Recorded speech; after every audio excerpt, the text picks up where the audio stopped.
It's a tremendous financial obligation, and there's tremendous responsibility in raising children. And we want to encourage people to get self-sufficient, get a job, become married, have a wholesome family environment. Those are things we all encourage, yet our welfare payment system actually encourages destructive behavior. And I'll give you another example, and that is, we all know the importance of education. Without a solid education, it's almost impossible to get a good job in today's economy. Yet, our welfare benefits aren't tied in with education. And I think we should say, look, if you drop out of school, you shouldn't be getting paid by the state welfare benefits to stay home. Instead, when you're ready to go back to school or go into a GED program, we resume your welfare support, and the state should support people while they're trying to get on their feet. So in New York State, there is no 5-year limit. You can stay on forever.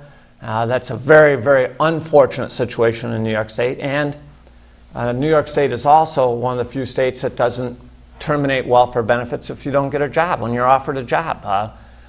Those are areas clearly where we need reform. What's happening in New York State is we're putting people who don't work ahead of people who do work.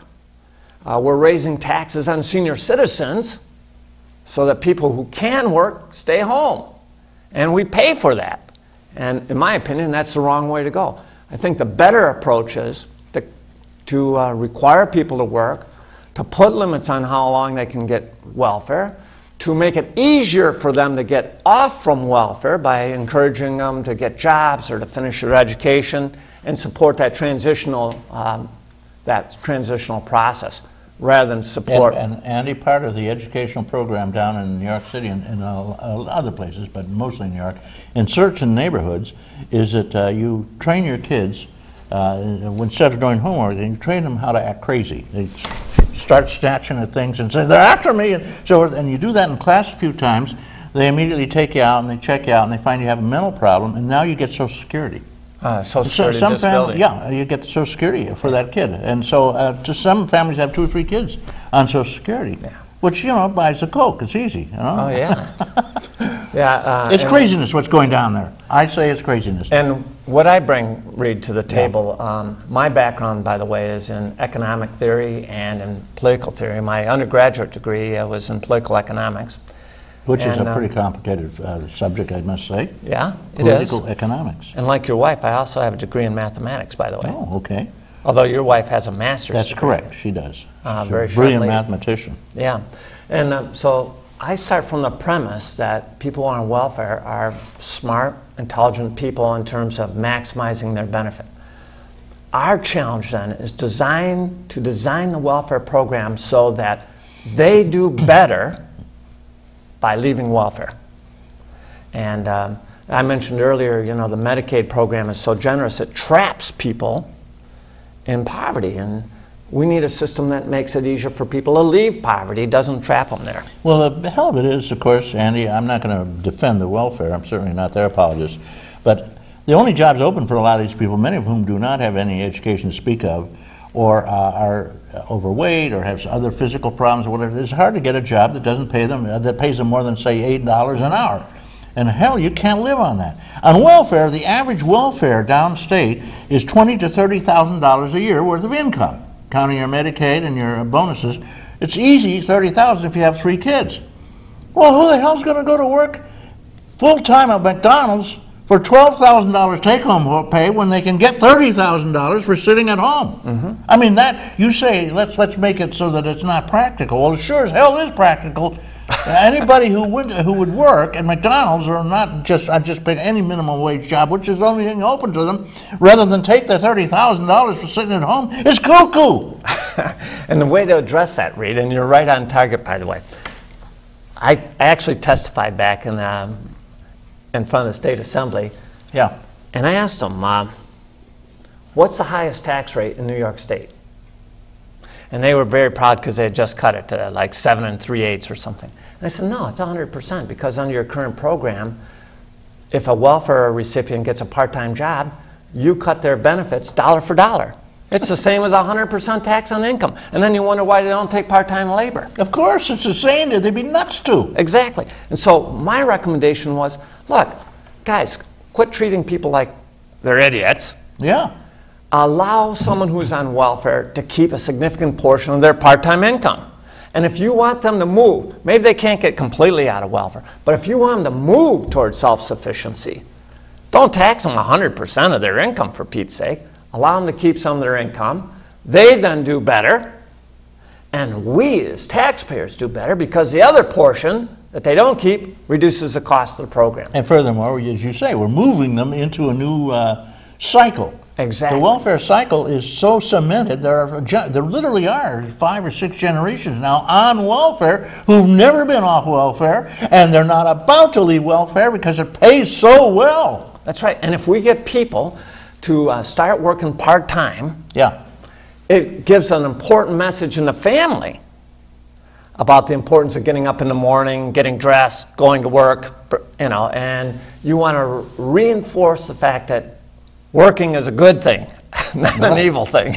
Right, instead of getting up late and going down to the welfare office and signing up for your new benefits, you go off to a job. Yeah. It's a totally different insight. But you're right, you cannot put people off welfare if you're going to offer them a tenth of their income or a third of their income and having to work. That's insane. Right. That doesn't make sense. And let's just not say, we can't blame somebody on welfare for saying, I'll take my $30,000 and not go to work rather than go to work and have $12,000 a year.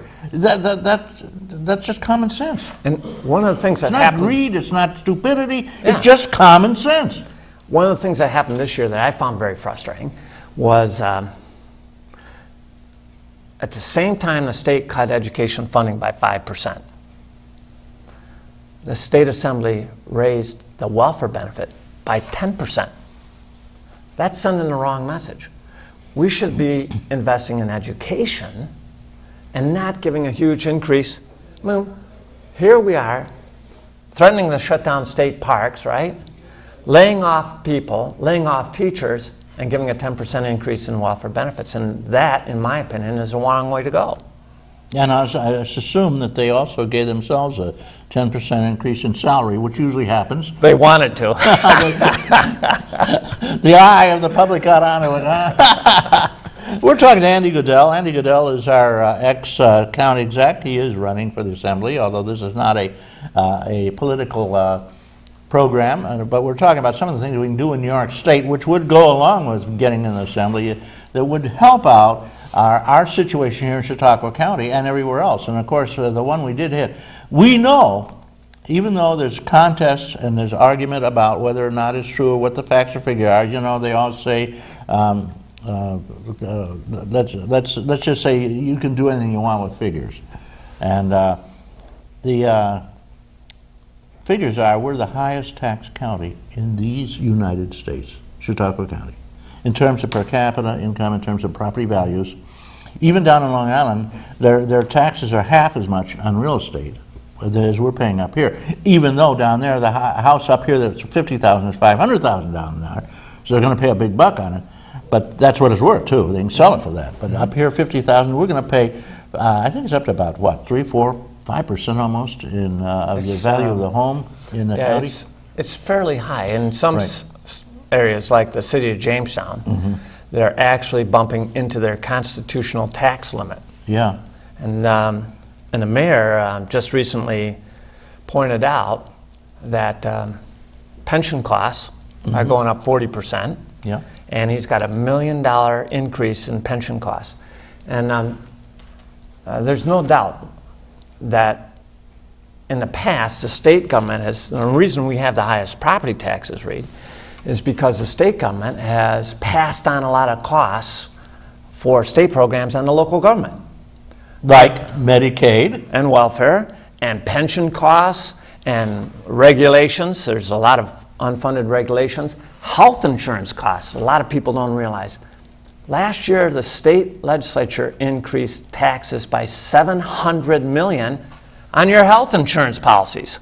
I was not aware of that. But so when your health insurance went up, a lot of it is the result of the state Of legislature. course, look at the gas taxes, which is why we're the highest tax, not just only in property taxes county in the United States, but we have huge taxes on other things that normally people don't have. Yeah. We have a federal, we have a state sales tax. On top of that, a sales income tax, state income tax, which usually it's one or the other. We have the gasoline tax is the highest in the nation here. We have untold taxes, fees. You know, I just got my new driver's license. It's going to be $75 now for a driver's license. Yeah. You know, it was like 25, then it went to 40, $75 this year. Huge tax increase. Oh, Mr. Powers, they tell me that's not a tax, that's a fee. Oh, yeah. Like the parks, they jumped.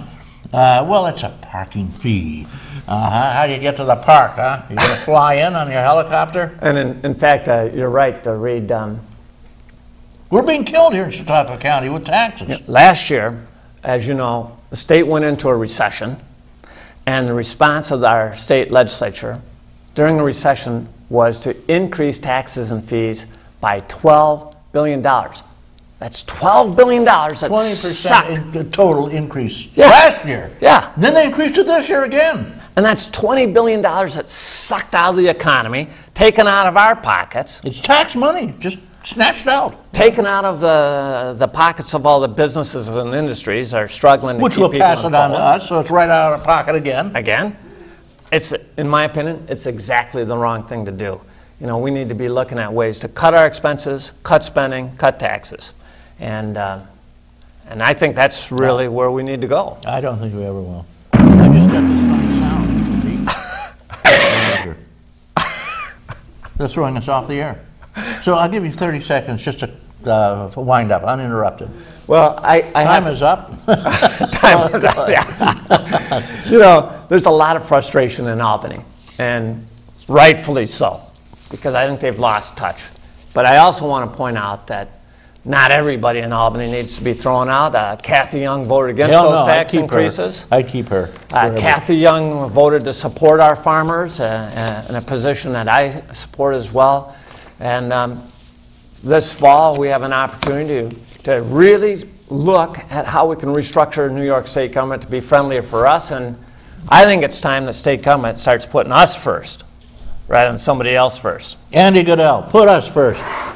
Don't forget to eat your tuna, cat food. It's very tasty if you put a little mayo on a sandwich. Ladies and gentlemen, and senior citizens who are getting less and less money thanks to inflation and the government, Congress, our wonderful Congress that says there is no inflation, so you don't need your cola. Get them out, throw them out. I'm Reed Powers. I got a lot to talk about next week. Here we go with a big thank you. I want to hail certain people who are doing a great job. Thank you, caller. The last caller we didn't get on, it's probably Linda Spalding. She calls all the time. And I love her calls. She's just terrific. And she lives with an old man there. He's almost 90. You know, you get into Chicago free when you're 90. Wow. Yeah, Doug Spalding. Chuck Kelsey, Devin Taylor, Chris Bird, Chris Ramaker, Mort Flexer, Randy Bird, Jeff Zook, and finally, last but not least, I want to thank Don Zenz. Thank you for doing the work. Have a great time. Get out there, sing and dance. The trees are turning. Take those little rides out on the hill. May all that is proud and true and noble abide with you. I'm Reed Powers.